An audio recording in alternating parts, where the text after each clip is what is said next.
Salut tout le monde, je suis ravi que vous soyez passé. Je m'appelle Sofiane et je suis l'auteur et le propriétaire de cette chaîne YouTube sur les voitures. En ce moment, je fais des vidéos axées sur les voitures électriques et les hybrides. Donc si le sujet vous intéresse, abonnez-vous.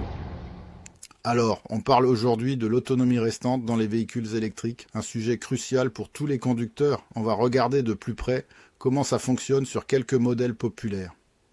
Commençons par la Chevrolet Bolt EV de Tawazoo 1020. Cette voiture, je dois dire, m'a agréablement surpris par la clarté de son interface. L'affichage de l'autonomie restante est vraiment intuitif. Vous avez un grand chiffre bien visible sur l'écran central qui vous indique le nombre de kilomètres restants. Mais ce n'est pas tout. L'écran vous donne aussi une estimation de l'autonomie restante en fonction de votre style de conduite. Si vous roulez de manière agressive, avec beaucoup d'accélération et de freinage brusque, l'estimation baissera plus rapidement. A l'inverse, une conduite souple et prévoyante vous permettra de maximiser votre autonomie. Il y a même une petite jauge graphique qui vous montre visuellement la progression de la consommation d'énergie. C'est vraiment pratique pour anticiper vos besoins en recharge. J'apprécie aussi la précision de l'estimation, qui reste assez fiable, même sur de longues distances. On a rarement de mauvaises surprises avec la Bolt. Passons maintenant à la Tesla Model 3. Tesla, c'est un peu la référence en matière de véhicules électriques. Et leur système d'affichage de l'autonomie est à la haute hauteur de leur réputation. L'écran tactile géant est magnifique et l'information sur l'autonomie est mise en avant de manière très claire. On a bien sûr le nombre de kilomètres restants, mais Tesla va plus loin. L'écran vous montre une carte interactive qui prend en compte votre itinéraire et vous indique les bornes de recharge à proximité. C'est un vrai plus pour la planification des longs trajets. De plus, Tesla intègre un système de prédiction très sophistiqué qui adapte l'estimation de l'autonomie en fonction de nombreux paramètres, la température extérieure, le relief, votre vitesse, etc. C'est impressionnant de précision. On peut même voir l'impact de l'utilisation de la climatisation ou du chauffage sur l'autonomie. C'est un système très complet et intuitif, même si l'interface peut paraître un peu complexe au premier abord. Enfin, terminons avec la Volkswagen e-Golf de TWO. T-H-O-U-S-A-N. D-A-N-D-N-I-N-E-T-E-E-N. L'e-Golf, c'est une voiture plus abordable et son système d'affichage de l'autonomie est plus simple mais tout aussi efficace. L'écran principal affiche clairement le nombre de kilomètres restants et on a aussi une jauge qui indique le niveau de charge de la batterie.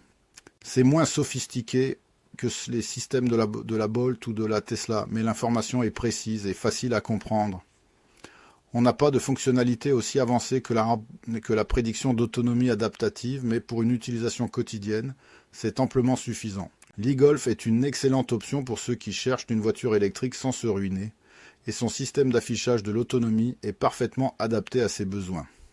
Alors, on parle aujourd'hui de démarrer avec un véhicule électrique, et plus précisément, comment interpréter l'indication de la réserve de marche. On va se concentrer sur deux modèles emblématiques. La Nissan Leaf des années TW au 1014 et TW au 1015 et la Chevrolet Volt de TW au 1012. On verra les différences entre ces deux voitures, comment leur système affiche l'autonomie restante et ce qu'il faut garder à l'esprit pour bien gérer son énergie. Commençons par la Nissan Leaf de 2014 et 2015.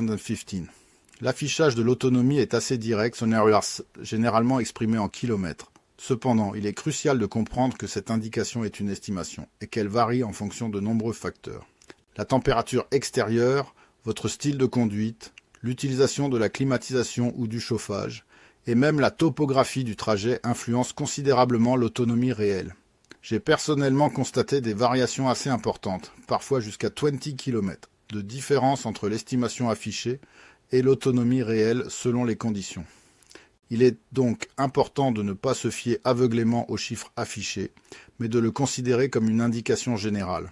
On apprend à connaître sa voiture avec le temps, et on développe une intuition de son autonomie réelle en fonction des conditions de conduite.